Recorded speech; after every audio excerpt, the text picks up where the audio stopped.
Hello everybody and welcome back to the Knights of Knee. It's been a minute, so I figured we would get to it and I'd show you why we've been away for so long. I mean, a lot's been going on. We got a new edition of 40K. We've been doing our Warhammer Fantasy painting blog. There's a lot going on. But today we're going to talk about SquigBuggies. I don't know if I'll go into tactics. Yeah, probably will. We probably will. So, first off, I have 3 SquigBuggies, and the first thing that I see when I did these things is I wanted them each to be different, I wanted them all to be special, so I had to do conversions. In the new GW kits, maybe just the Orks are this way, but they are such a pain to do any kinds of conversions to. You're kind of stuck almost just doing a little bit of adding and subtracting. You can't really convert as much stuff or make your own stuff as you'd like, and that's like a huge hindrance to me because I don't want my entire Ork army to be cookie cutter. This is your model, all the models look the same.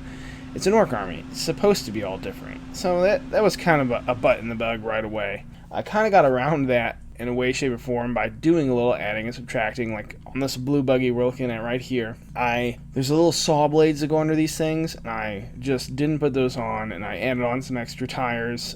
Didn't put on the front grill. Instead I had, this is more of a death skull one. Instead I put on the bones. You got like just a chute laying on top of the hood of the buggy, and I didn't put on the side guardrail in the back, and instead I put on like that pipe that came from an old truck kit, and that just helped significantly. It made a lot of significant changes that needed to happen, and I'm glad that I did it. And then as we keep going, there's a yellow buggy in here. That one's got a bomb on the side of it, and the head swap is different. I did a whole arm swap that's different, and obviously there's top hat. As you're seeing, there's top hats on everybody. That's the Bad Moons one. I figured the Bad Moons one would have the biggest boom. It clearly seems like the driver doesn't care about throwing squigs or driving around. He just is going to run his giant bomb into somebody. And the final one is the red one, and that one's got a big, huge just rocket underneath it. And that was the first time I attempted to do any kind of smoke trailing. When we get to that, you get to see it. And man, that was a pain. There's got to be a better way. I'm going to have to look around. But essentially, I built up this middle piece out of green stuff and a piece of wire. And then I did wood glue and some brush material. And then I did some spray adhesive over the top of that. And that was just stupid. And I tried to roll it in that. And that worked out at the time. And I primed it. And it was all holding together. And then that spray adhesive just let go. And I had to come in and super glue pieces in here and there, over and over and over again. And it was just massively frustrating to have to deal with. And there's got to be a better way to do that.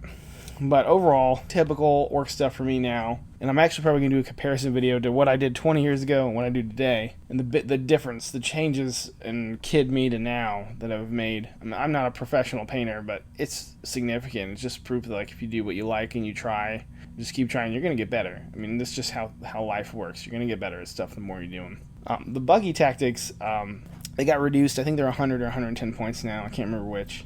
The buggies sit in this awful spot where on paper they have all these abilities, all these cool attacks they can do, but they lack the strength, or they lack the AP, or they're just so random. They just generally lack a basic ability that makes them good in an Ork army. I mean, this is something that would have been good if there weren't so many better options. And I love the buggies so much, but they're just not.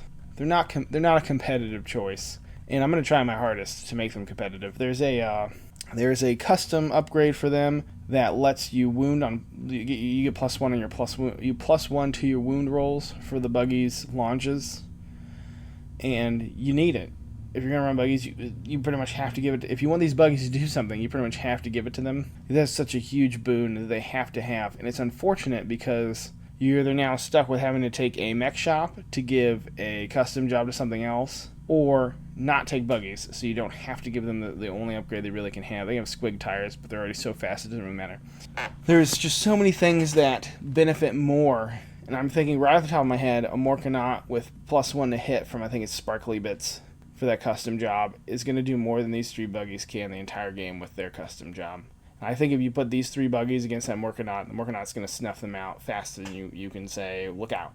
The ability that I like these buggies for is pooping out those mines. It's 1 to 3 mortal wounds on a unit, but if you stagger your buggies, have the one that's farthest out go first, put them on your flank, and have each one drop a squig mine, you are going to protect that entire flank from reserves. This doesn't work if your opponent doesn't reserve anything.